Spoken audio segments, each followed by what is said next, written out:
Grüß Gott. Wir alle haben in unserem Umfeld schon tödliche Unfälle erlebt oder wir lesen davon in Zeitungen oder sehen sie im Fernsehen. Man bedauert die Opfer, die vielleicht jung waren und in der Blüte ihres Lebens standen. Man ist betroffen und denkt dabei auch an die Angehörigen der verunfallten Personen, die dadurch viel Leid zu ertragen haben. Man denkt auch an die Unfallverursacher, die das Unglück vielleicht nur durch eine kurze Unaufmerksamkeit verschuldet haben. Man denkt, dass das einem auch selbst hätte passieren können. Aber wie es diesen Opfern nach ihrem Tod ergeht, darüber ist man im Ungewissen. Denn sie sind ja gestorben und über das, was nach dem Tode geschieht, spricht man kaum.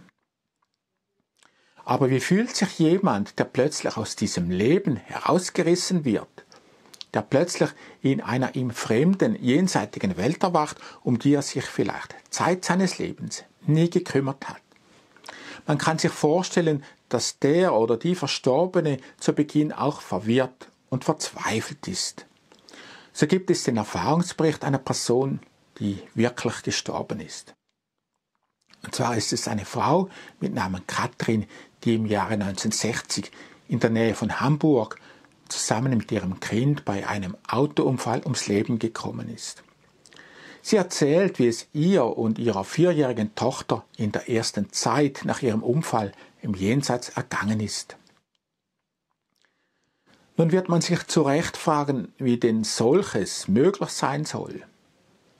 Das ist möglich durch eine medial begabte Person. Der Erfahrungsbericht wurde nämlich durch das bekannte Schweizer Medium Beatrice Brunner am 6. März 1968 in Tiefdross vermittelt und auf Tonband aufgenommen.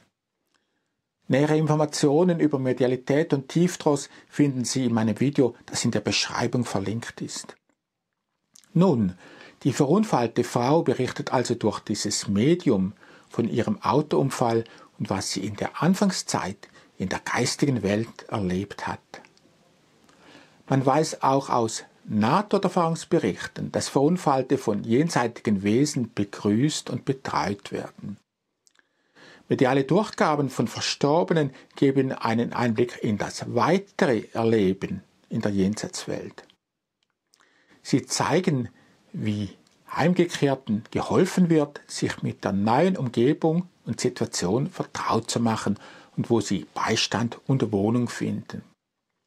Ob sie diese Hilfe annehmen wollen, ist den Verstorbenen jedoch selbst überlassen, da sie auch in der Jenseitswelt ihren freien Willen haben.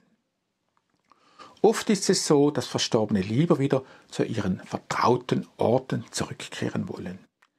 Genauso verhält sich auch Katrin nach ihrem irdischen Tode. Mit dem Link in der Beschreibung können Sie nun diesen spannenden Erfahrungsbericht anhören.